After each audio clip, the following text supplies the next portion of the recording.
آج کالج میں منال کا پہلا دن تھا۔ وہ بہت نروس ہو رہی تھی، کسی کو جانتی بھی نہیں تھی۔ یہاں وہ شروع سے ہی کہیں بھی اکیلے جانے سے گھبراتی تھی۔ اس کی دوست ہیرا کو یہاں ایڈمیشن ملا نہیں، ورنہ دونوں کا ساتھ کالج جانے کا ارادہ تھا۔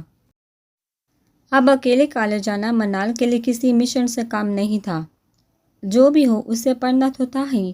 سوچا آہستہ آہستہ دوست بنا لے گی اپنی کلاس فیلوز کو، لیکن جہاں تو سین ہی کچھ اور تھا۔ جہاں دوستی کرنا تو دور کی بات، کسی نے اس کی طرف مڑ کر بھی نہیں دیکھا تھا۔ خیر منال نے خود ہی اپنا کلاس روم ڈھونڈ لیا اور کلاس میں جا کر بیٹھ گئی۔ سب اسٹوڈنٹ خوش گپوں میں مصروف تھے۔ جن کے فرینڈز ان کے ساتھ تھے وہ اسٹوڈنٹ تو بہت خوش تھے، لیکن جو اکیلے تھے وہ منال کی طرح چپ چاپ بیٹھے تھے۔ سارے کلاس میں آئے کلاس سے اپنا تعارف کروایا اور باری باری سب اسٹوڈنٹس نے اپنا تعارف کروایا۔ منال نے بھی اپنی باری پر اپنا تعارف کروایا اور پھر سر نے اٹینڈنس لگائی اور لیکچر سٹارٹ کر دیا۔ پورا دن اسی طرح گزر گیا۔ ایک کے بعد ایک لیکچر منال بور ہو چکی تھی۔ اسے ایک ہی دن میں اندازہ ہو رہا تھا کہ کالج کی لائف اسکول لائف سے بہت مختلف ہے۔ آخر کار لنچ بریک ہوئی تو وہ کلاس سے باہر نکل کر گارڈن میں جا کر بیٹھ گئی۔ کچھ کھانے کو دل نہیں کر رہا تھا اس کا، اس لیے وہ چپ چاپ بیٹھ کر ادھر ادھر دیکھنے لگ پڑی۔ ہر کوئی گروپس میں بیٹھا تھا، بس ایک وہی تھی جو سب سے الگ بیٹھی تھی۔ تب ہی سامنے سے منال کو ایک لڑکا آتے دکھائی دیا جس کے ساتھ دو گارڈز تھے۔ وہ کسی بھی اینگل سے منال کو اسٹوڈنٹ نہیں لگا۔ سب اسٹوڈنٹ اس کی طرف دیکھ کر چہ مگوئیاں کر رہے تھے، لیکن وہ بنا کسی کی پرواہ کیے آنکھوں پر سن گلاسز لگائے پینٹ شرٹ میں ملبوس شان سے چلتا ہوا منال کے پاس آ رکا۔ منال حیدر۔ ایک گارڈ نے منال کا نام لیا تو منال اپنا بیگ اٹھائے ڈرتے ڈرتے اٹھ کھڑی ہوئی۔ جی میں ہی ہوں منال حیدر، منال نے ہکلاتے ہوئے جواب دیا۔ وہ حیران تھی کہ ان کو میرا نام کیسے پتہ ہے۔ اس کے دماغ میں ہزاروں سوالات تھے، لیکن وہ کچھ بول نہیں سکی۔ وہ لڑکا فون پر مصروف تھا۔ آپ کو ہمارے ساتھ چلنا ہوگا منال حیدر، گارڈ بولا۔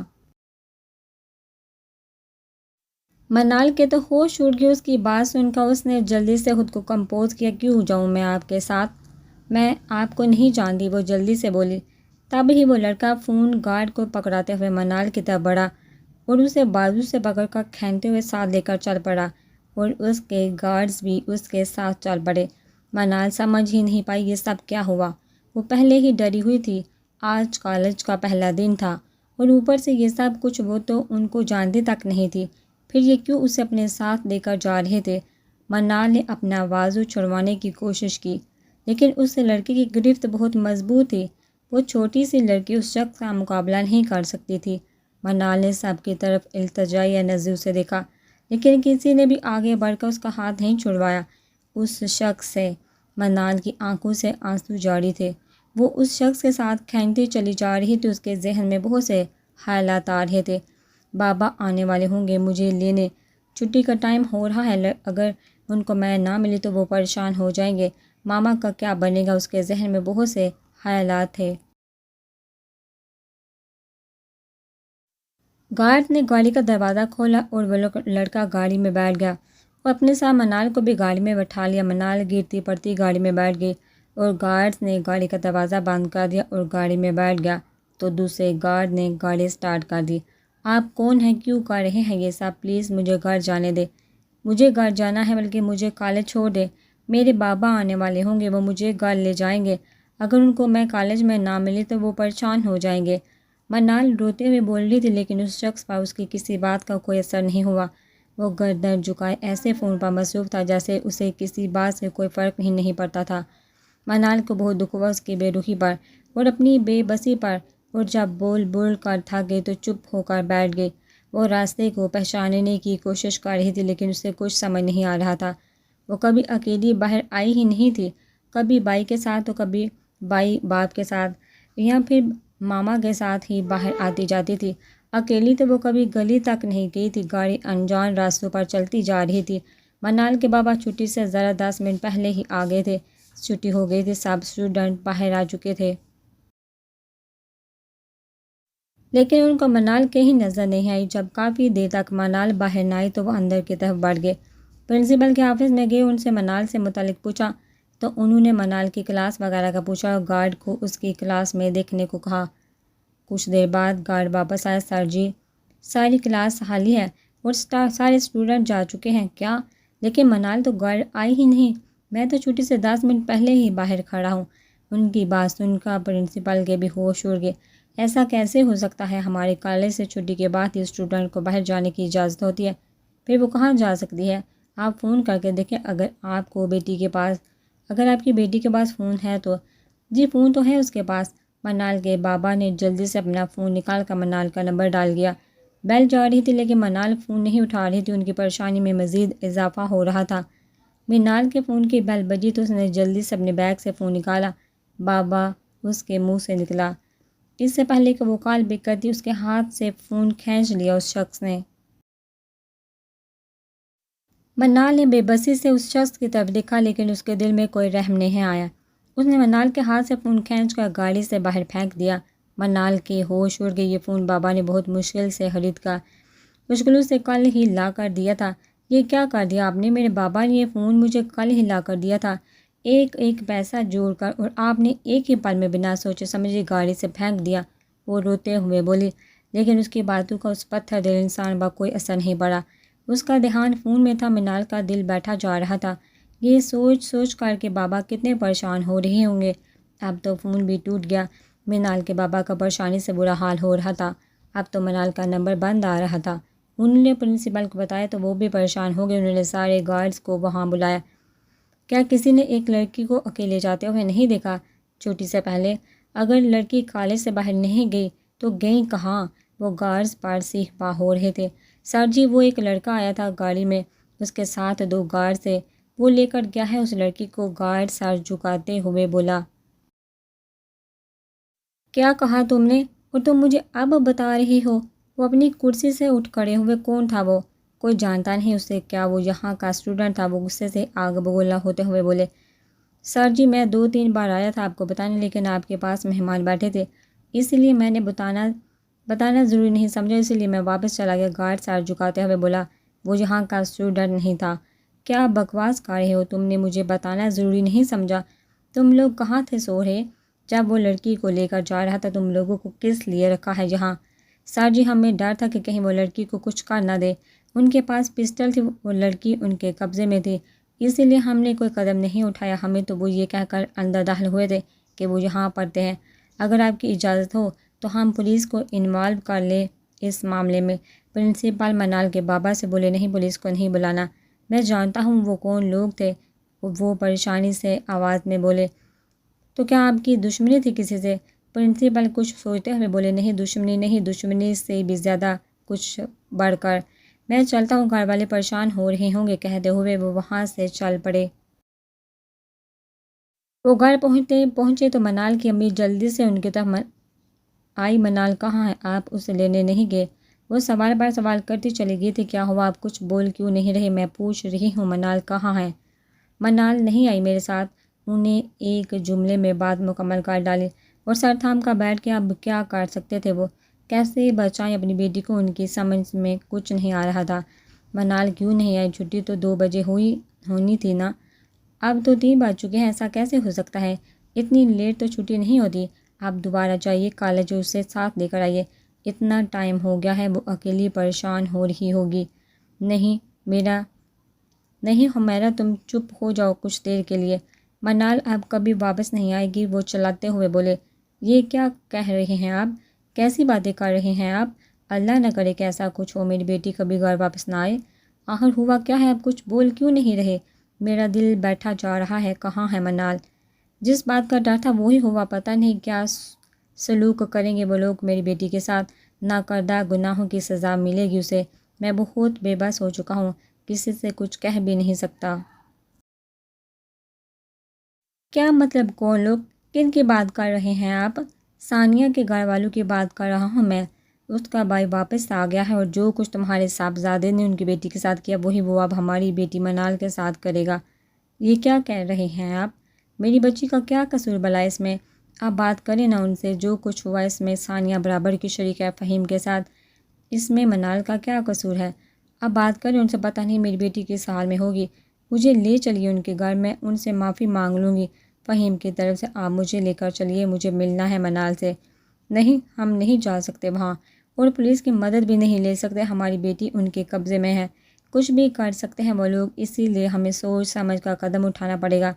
فہیم کا نمبر ملاؤ، اب تو ثانیہ ہی ہے جو ہماری مدد کر سکتی ہے، منال کو واپس لانے میں۔ یہ سب تمہارے صاحبزادے کی کرتوت ہے جو میری بیٹی آج اس حال میں ہے۔ اگر میری بیٹی کو کچھ ہوا تو چھوڑوں گا نہیں میں فہیم کو اور ثانیہ کو، یہ سب کچھ ان دونوں کے گناہ کا نتیجہ ہے، اگر میری بیٹی کو نقصان پہنچا تو ان دونوں کو بھی خوش نہیں رہنے دوں گا میں۔ آپ غصہ نہ ہو، آپ کی طبیعت خراب ہو جائے گی، جو کچھ ہوا اس میں ثانیہ بھی برابر کی شریک ہے، حالی فہیم کا قصور نہیں۔ میں ابھی فہیم کو کال کرتی ہوں، جلدی سے وہ فون کی طرف بڑھی۔ ہاں ہیلو فہیم، جلدی گھر آ جاؤ بیٹا، ہم لوگ بہت پریشان ہیں، ایک مسئلہ ہو گیا ہے۔ کیا ہوا امی، سب خیریت تو ہے نا؟ فہیم بھی پریشان ہو چکا تھا۔ کچھ خیریت نہیں فہیم، تم جلدی گھر آ جاؤ۔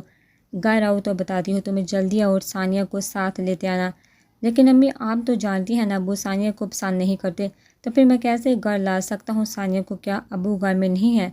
نہیں، تم ثانیہ کو ساتھ ہی لے کر آؤ، جو بات ہوگی اس کے سامنے ہی ہوگی، تمہارے ابو گھر میں ہی ہیں، وہ کچھ نہیں کہتے، تم ثانیہ کو ساتھ ہی لے کر آؤ۔ گاڑی ایک خوبصورت بنگلے کے باہر جا کر رکی تھی، چوکیدار نے گیٹ کھولا تو گاڑی گھر کے اندر چلی گئی۔ اندر پہنچ کر وہ شخص گاڑی سے باہر نکلا اور منال کی سائڈ سے دروازہ کھول کر اسے بازو سے کھینچتے ہوئے اندر کی طرف بڑھ گیا۔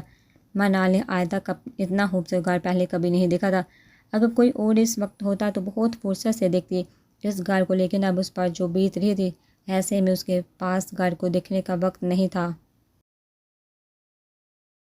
وہ اس پتھر دل انسان کے ساتھ کھینچتی چلی جا رہی تھی۔ اس نے گھر کے سب سے آخری کمرے کا دروازہ کھولا، منال کو کمرے میں لے جا کر اس کا بازو چھوڑ دیا اور کمرے سے باہر آ کر دروازہ لاک کر دیا۔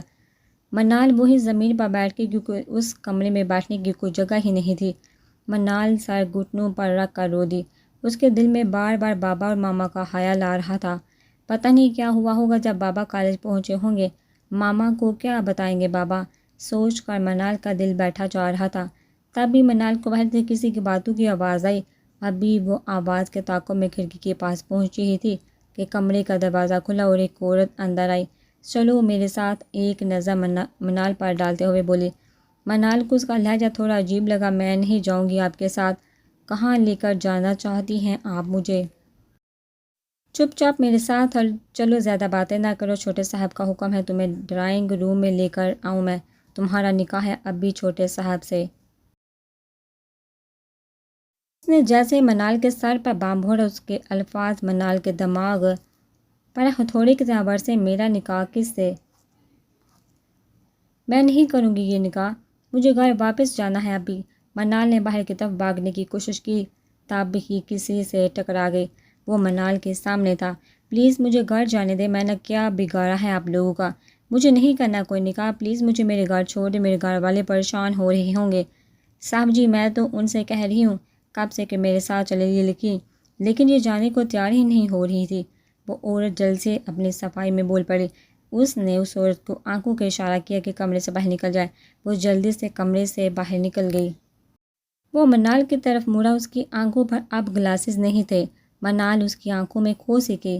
آج سے پہلے اس نے اتنی خوبصورت آنکھیں اس نے کسی کی نہیں دیکھی تھی۔ اگر تمہیں اپنے بابا اور بھائی کی جان پیاری ہے تو ابھی کے ابھی نکاح نامے پر سائن کرو، اگر نہیں تو پھر تیار ہو جو اپنے باپ اور بھائی کو اپنی آنکھوں کے سامنے مرتا ہوا دیکھنے کے لیے۔ وہ اب پہلی بار بولا تھا منال کے سامنے۔ لیکن میرا قصور کیا ہے آخر؟ منال ہار مانتے ہوئے بولی۔ قصور؟ تمہارا کوئی قصور نہیں، اب جلدی بتاؤ کیا فیصلہ ہے تمہارا، میرے پاس زیادہ وقت نہیں ہے۔ چل رہی ہو یا پھر تمہارے باپ اور بھائی کو بلواؤں میں یہاں مرنے کے لیے؟ اپنی بات کہہ کر وہ رکا نہیں تھا، تیزی سے کمرے سے باہر نکل گیا اور منال بھی نہ چاہتے ہوئے اس کے پیچھے چل پڑی۔ ایک کمرے میں پہنچ کر وہ صوفے پر جا کر بیٹھ گئی۔ نکاح نے نکاح کے پیپر اس کے سامنے رکھے اور نکاح پڑھانا شروع کر دیا۔ منال ولد حیدر علی، آپ کو ملک حنان ولد ملک شہباز سے نکاح قبول ہے۔ منال ہوش و حواس سے بیگانہ بیٹھی تھی۔ نکاح نے پھر سے یہ الفاظ دہرائے۔ منال نے التجائیہ نظروں سے اپنے سامنے بیٹھے اس پتھر دل انسان کی طرف دیکھا۔ کہ شاید اس کے دل میں رحم پیدا ہو، لیکن نہیں۔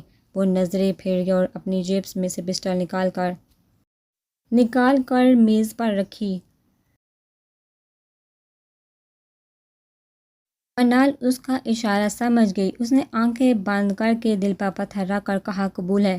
اسی طرح اس نے 3 بار قبول کر لیا اور نکاح نامے پر سائن کر دیے۔ وہ نہ چاہتے ہوئے بھی وہ منال حیدر سے منال حنان بن گئی۔ اس نے سوچا بھی نہیں تھا کہ آج اس کی زندگی یوں بدل جائے گی۔ اسے پتہ ہی نہیں چلا کب نکاح آ گیا اور کب اسے ڈرائنگ روم سے اس کمرے میں بند کر دیا گیا۔ اس کے ذہن میں تو بس یہی الفاظ گونج رہے تھے، ملک حنان، ملک حنان۔ اسے نفرت ہو چکی تھی اس نام سے، لیکن اب اس نام کے ساتھ اس کا نام جڑ چکا تھا، اس کی زندگی جڑ چکی تھی۔ اس سچ کو وہ جھٹلا نہیں سکتی تھی۔ فہیم ثانیہ کو لے کر گھر پہنچا تو منال کے اغوا کی خبر سن کر اس کے ہوش اڑ گئے، لیکن ثانیہ اس بات کو سننے کے لیے بالکل تیار نہیں تھی۔ ایسا نہیں ہو سکتا حنان، ایسا نہیں کر سکتا۔ مجھے یقین ہے اپنے بھائی پر اتنی گری ہوئی حرکت وہ نہیں کر سکتا۔ اگر تمہیں واقعی ایسا لگتا ہے تو ابھی کے ابھی فون لگاؤ اپنے بھائی کو، سب سچ سامنے آ جائے گا تمہارے۔ منال کے بابا بول پڑے، میرے پاس ان کا نمبر نہیں، لیکن میں کسی کو بھجوا کر پتہ کروا سکتی ہوں، لیکن اگر یہ بات غلط ثابت ہوئی تو اچھا نہیں ہوگا۔ کیا پتہ کوئی اور بات ہو، کسی کے ساتھ بھاگ گئی ہو۔ چٹاخ! ایک زوردار تھپڑ ثانیہ کے منہ پر پڑا اور وہ گرتے گرتے بچی، خبردار جو آئندہ میری بچی کے لیے ایسے الفاظ استعمال کیے تم نے تو تمہاری زبان کھینچ لوں گا میں۔ فہیم غصے سے بولا۔ ثانیہ اپنی عزت اتنی بے عزتی پر بوکھلاتی ہوئی وہاں سے چلی گئی۔ اسے ابھی تک یقین نہیں آ رہا تھا کہ فہیم نے اسے تھپڑ مارا ہے۔ وہ گال و ہاتھ تھکے ہوئے وہاں سے نکل گئی۔ بابا میں کسی طرح وہاں تک پہنچنے کی کوشش کرتا ہوں۔ ابو آپ لوگ پریشان مت ہو۔ کیوں نہ ہو ہم لوگ پریشان، جوان بیٹی کا معاملہ ہے اور جس کی وجہ سے یہ سب کچھ ہو رہا ہے وہی ہمیں کہہ رہا ہے کہ ہم ٹینشن نہ لیں۔ چلے جاؤ یہاں سے، جا کر اپنی بیوی کو سنبھالو، آئندہ ہمارے معاملات سے دور ہی رہو تم دونوں میاں بیوی۔ فہیم سر جھکاتے ہوئے وہاں سے چل پڑا۔ اس کی بہن کے ساتھ جو کچھ ہو رہا ہے اس کا ذمہ دار وہ خود ہی تو تھا۔ گھر جانے کے بجائے وہ باہر کی طرف بڑھ گیا۔ اسے سمجھ ہی نہیں آ رہا تھا کہ کیسے پتہ کروائے کہ منال کو حنان نے اغوا کیا ہے یا کسی اور نے۔ کچھ دیر بعد کمرے کا دروازہ کھلا اور حنان کمرے میں داخل ہوا۔ منال تیزی سے اٹھ کر اس کی طرف بڑھی۔ کیوں کیا آپ نے یہ سب کچھ؟ آخر کیا مل گیا آپ کو یہ سب کر کے؟ میں نے کیا بگاڑا تھا آپ کا؟ وہ حنان کا گریبان پکڑتے ہوئے بولی۔ حنان نے ایک نظر منال پر ڈالی اور دوسری نظر اس کے ہاتھوں میں جکڑے اپنی شرٹ کو دیکھا۔ اس کی رگیں تان گئی غصے سے۔ اس نے ایک جھٹکے میں منال کے ہاتھوں سے اپنا گریبان چھڑوایا اور ایک تھپڑ اس کے چہرے پر رسید کیا۔ منال اس کا تھپڑ برداشت نہیں کر سکی اور لڑکھڑاتے ہوئے زمین پر جا گری۔ درد سے اس کی آنکھیں بھر آئیں۔ حنان وہی نیچے بیٹھ کر منال پر جھکا۔ منال ڈر کر تھوڑا سا پیچھے ہٹی، لیکن پیچھے دیوار تھی۔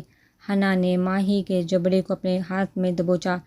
منال درد سے چلا اٹھی، لیکن حنان پر اس کی چیخوں کا کوئی اثر نہیں ہوا۔ تمہاری ہمت کیسی ہوئی میری گریبان پر ہاتھ ڈالنے کی؟ آج تک کسی کی اتنی ہمت نہیں ہوئی کہ ملک حنان کے گریبان تک پہنچ سکے، اور تمہاری کیسی ہمت ہوئی؟ وہ چلاتے ہوئے بولا۔ منال درد سے چلا رہی تھی، اس سے پہلے اس سے بولا بھی نہیں جا رہا تھا میں تمہاری جان لے لوں گا۔ حنان کا ہاتھ اب منال کی گردن پر تھا۔ منال کو اپنی سانسیں رکتی ہوئی محسوس ہوئی۔ منال کی حالت خراب ہوتے ہوئے دیکھی تو حنان نے اس کی گردن سے ہاتھ ہٹا لیا اور منال کو بالوں سے کھینچتے ہوئے بولا، اس سے زیادہ تکلیف پہنچاؤں گا میں تمہیں، بس دیکھتی جاؤ تم۔ چلو اٹھ کر اپنا دوپٹہ ٹھیک کرو، کہیں جانا ہے ہمیں۔ کہتے ہوئے منال کے بال چھوڑتے ہوئے اٹھ کھڑا ہوا۔ منال وہیں فرش پر گر گئی۔ اس کے ماتھے سے خون بہنا شروع ہو گیا، لیکن وہ پرواہ کیے بغیر اٹھ کھڑی ہوئی اپنا دوپٹہ ٹھیک کرتے ہوئے۔ یہ زخم تو بہت معمولی سا تھا ان زخموں کی نسبت جو اس کی روح پر لگے تھے۔ وہ حنان کے پیچھے پیچھے چلتی گاڑی میں جا کر بیٹھ گئی۔ ان کے بیٹھتے ہی گاڑی سٹارٹ کر دی ڈرائیور نے۔ فہیم آخر کار تھکا ہارا گھر لوٹ گیا۔ گھر گیا تو ثانیہ منہ پھیلائے بیٹھی تھی۔ فہیم چلتا ہوا اس کے پاس جا کر بیٹھ گیا۔ ثانیہ اسے دیکھ کر منہ موڑ گئی۔ ناراض ہو مجھ سے؟ فہیم ثانیہ کا ہاتھ تھامتے ہوئے بولی۔ ثانیہ کچھ نہیں بولی، چپ چاپ سر جھکائے آنسو بہاتی رہی۔ فہیم نے آگے بڑھ کر اس کے آنسو صاف کیے۔ مجھے معاف کر دو ثانیہ، میں نے سب کے سامنے تم پر ہاتھ اٹھایا، تم نے بات ہی کچھ ایسی کی تھی، مجھے غصہ آ گیا۔ اس سے پہلے کہ یہ تھپڑ تمہیں کوئی اور مارتا مجھے مارنا پڑا۔ تم تو اچھی طرح جانتی ہو نا منال کو، وہ ایسی لڑکی نہیں، وہ تو آج تک کبھی اکیلی گھر سے باہر نہیں نکلی، بھاگنا تو دور کی بات ہے۔ پھر تم نے ایسی بات کیوں کی؟ مجھے پورا یقین ہے کہ میری بہن ایسا کوئی کام نہیں کر سکتی جس سے بابا کی تربیت پر کوئی انگلی اٹھائے۔ مجھے بھی اپنے بھائی پر پورا یقین ہے، وہ بہت سمجھدار ہے، ایسا کچھ نہیں کر سکتا وہ۔ ثانیہ جلدی سے بولی۔ ہو سکتا ہے ثانیہ کہ ایسا نہ ہوا ہو، لیکن پھر منال کہاں گئی؟ سوچنے والی بات ہے، کس نے اغوا کیا منال کو؟ ہماری تو کسی سے کوئی دشمنی بھی نہیں ہے، فہیم نے جواب دیا۔ اب بابا کے ساتھ پولیس اسٹیشن جائیے، کالج کے CCTV کیمروں سے شاید کوئی ثبوت ہاتھ لگ جائے، ثانیہ کچھ سوچتے ہوئے بولی۔ یہی تو مسئلہ ہے ثانیہ، بابا تیار ہی نہیں پولیس اسٹیشن جانے کے لیے۔ ان کو پورا یقین ہے یہ کام تمہارے بھائی کا ہے، وہ ڈرتے ہیں کہ کہیں حنان کوئی نقصان نہ پہنچا دے منال کو، اسی وجہ سے وہ پولیس کو انوالو نہیں کرنا چاہتے اس معاملے میں۔ اب میں اکیلا بھی کیا کروں؟ اچھا پریشان مت ہو، میں آپ کے لیے پانی لے کر آتی ہوں، انشاءاللہ منال بہت جلد مل جائے گی۔ اگر صبح تک منال کا کچھ پتہ نہیں چلتا تو پھر ہم دونوں چلیں گے پولیس اسٹیشن، ایسے ہاتھ پہ ہاتھ تھکے تو نہیں بیٹھ سکتے نا ہم لوگ۔ ٹھیک کہہ رہی ہو تم، ایسا ہی کرنا پڑے گا، اور کوئی راستہ بھی نہیں۔ تم ایسا کرو میرے ساتھ چلو، ہم لوگ گھر چلتے ہیں، ماما بابا کو اس وقت ہمارے سہارے کی ضرورت ہے، ان کو اکیلا نہیں چھوڑ سکتے ہم لوگ، ہمارے علاوہ ان کا ہے ہی کون؟ فہیم کچھ پریشان سا بولا۔ ٹھیک ہے، آپ دروازہ بند کریں اچھی طرح، میں چادر اوڑھ کر آتی ہوں، کہتے ہوئے ثانیہ کمرے کی طرف بڑھ گئی۔ منال آنسو بہاتے ہوئے گاڑی میں بیٹھی تھی، چپ چاپ اچانک اس کی نظر باہر پڑی تو یہ راستہ اسے جانا پہچانا لگا۔ یہ تو میرے گھر کا راستہ ہے۔ منال کے چہرے پر خوشی کی لہر دوڑ گئی۔ گاڑی اس کے گھر کے دروازے کے باہر رکی تو منال دروازہ کھول کر تیزی سے گھر کی طرف دوڑی، لیکن حنان نے تیزی سے آگے بڑھ کر اس کا بازو تھام لیا۔ نہیں مسز حسان، ایسے نہیں، اچھی بیویاں اپنے شوہر کے ساتھ جاتی ہیں، مائکے اکیلی نہیں۔ منال کو حنان کا لہجہ کچھ طنزیہ لگا، اس کے چہرے کے تاثرات کو وہ سمجھ نہیں سکی۔ حنان منال کا ہاتھ تھامتے ہوئے اندر کی طرف بڑھ گیا اور گارڈ بھی ساتھ چل پڑے، لیکن حنان نے ان کو ہاتھ کے اشارے سے یہی رکنے کا اشارہ کیا۔ ثانیہ اور فہیم وہاں پہنچے تو گھر کے باہر گاڑی کھڑی اور گارڈ کو دیکھ ثانیہ کے ہوش اڑ گئے۔ نہیں یہ نہیں ہو سکتا، وہ بے یقینی سے سار ہلاتے ہوئے اندر کی طرف بڑھی تھی۔ گارڈ نے ثانیہ کو دیکھتے سلام کیا، السلام علیکم میڈم، لیکن ثانیہ بنا سلام کا جواب دیے تیزی سے اندر کی طرف بڑھی۔ فہیم بھی اس کے ساتھ جلدی سے اندر چلا گیا۔ حنان اندر جاتے ہی سامنے پڑے صوفے پر ٹانگ جمائے بیٹھ گیا۔ ماما بابا منال زور زور سے چلا رہی تھی۔ منال کی آواز سنتے ہی وہ دونوں سامنے والے کمرے سے باہر نکلے۔ منال باغ ان سے لپٹ گئی، ان کی نظریں سامنے بیٹھے حنان پر پڑی تو ان کے ہوش اڑ گئے۔ فہیم اور ثانیہ بھی اسی وقت گھر میں داخل ہوئے۔ سامنے حنان کو بیٹھے دیکھ دونوں کے چہرے کا رنگ اڑ گیا۔ حنان یہ کیا بدتمیزی ہے، تم یہاں کیا کر رہے ہو؟ ثانیہ تیزی سے حنان کی طرف بڑھی۔ حنان نے ہاتھ کے اشارے سے اسے آگے بڑھنے سے منع کر دیا۔ حنان اٹھ کھڑا ہوا۔ ثانیہ تب چکی تھی۔ حنان یہ کیا حرکت تھی؟ کیا میں جان سکتی تم منال کو ساتھ کیوں لے کر گئے؟ It's none of your business Mrs Fahim, Hanan Mrs Fahim پر زور ڈالتے ہوئے بولا۔ منال اپنی ماں سے لپٹے مسلسل آنسو بہا رہی تھی۔ ثانیہ کے تو ہوش اڑ گئے حنان کی بے روحی پر۔ تم شاید بھول رہی ہو حنان، میں مسز فہیم ہونے کے ساتھ ساتھ تمہاری بڑی بہن بھی ہوں۔ ثانیہ ایک ایک لفظ چبا کر بولی۔ ایکسکیوز می، کون بہن؟ میں آپ کو نہیں جانتا، میں تو اپنی بیوی کو ملوانے لایا تھا اس کے گھر والوں سے۔ بیوی؟ بے ساختہ ثانیہ کے منہ سے نکلا اور اس کی نظر روتی ہوئی منال پر پڑی۔ وہ جلدی سے منال کی طرف بڑھی۔ منال چپ ہو جاؤ پلیز اور مجھے بتاؤ کیا ہوا ہے، یہ حنان کیا کہہ رہا ہے، کیا یہ سچ ہے؟ منال نے سر ہاں میں ہلا دیا تو وہاں کھڑے سب کے چہروں کی ہوائیاں اڑ گئی۔ منال کے بابا حنان کی طرف بڑھے۔ بیٹا یہ سب کیا ہے، تم نے کیوں کیا ایسا میری پھول سی بچی کے ساتھ؟ اس نے کیا بگاڑا تھا تمہارا؟ فہیم بھی تیزی سے آگے بڑھا۔ ہاں حنان، جو کچھ بھی ہوا ساری غلطی میری اور ثانیہ کی ہے، تم جو سزا دینا چاہو ہمیں دو، لیکن پلیز منال کو چھوڑ دو۔ ایسے کیسے چھوڑ دو منال کو؟ اب بھی تو نکاح ہوا ہے ہمارا، اب تو پوری زندگی ساتھ گزارنی ہے، کیسی باتیں کر رہے ہیں آپ صالح صاحب، آپ کو تو خوش ہونا چاہیے، یہ سب کچھ آپ ہی کی تو مہربانی ہے کہ اتنے بڑے گھر کی بہو بن گئی آپ کی بہن، اور کیا چاہیے آپ کو۔ چلیے منال، حنان منال کی طرف بڑا، آخری بار مل لو جتنا ملنا ہے سب سے، کیونکہ اس کے بعد تمہیں یہ موقع دوبارہ نہیں ملنے والا۔ منال کو اس وقت وہ دنیا کا سب سے ظالم انسان لگا۔ نہیں بابا، میں نہیں جاؤں گی۔ منال جلدی سے اپنے بابا کے پیچھے چھپ گئی۔ بابا مجھے بچا لیں، مجھے ان کے ساتھ نہیں جانا۔ منال کہیں نہیں جائے گی۔ فہیم اور ثانیہ بھی تیزی سے منال کی طرف بڑھے۔ حنان، مجھے تم سے یہ امید نہیں تھی، جاؤ یہاں سے، منال کہیں نہیں جائے گی، اب تمہارے ساتھ بند کرو اب یہ سب کچھ۔ ثانیہ غصے سے بولی، لیکن حنان ایسے کھڑا تھا جیسے کچھ سنا ہی نہ ہو۔ وہ آگے بڑھا، منال کا ہاتھ تھامتے ہوئے اسے کھینچتے ہوئے اپنے ساتھ لے گیا اور گاڑی میں بٹھا کر ڈرائیور کو گاڑی سٹارٹ کرنے کا اشارہ دیا۔ ڈرائیور نے گاڑی سٹارٹ کر دی۔ منال خود کو سب سے دور جاتے ہوئے دیکھ رہی تھی۔ وہ کچھ نہیں کر پائی اپنے لیے، وہ کر بھی کیا سکتی تھی؟ ایک لڑکی جو تھی کمزور سی،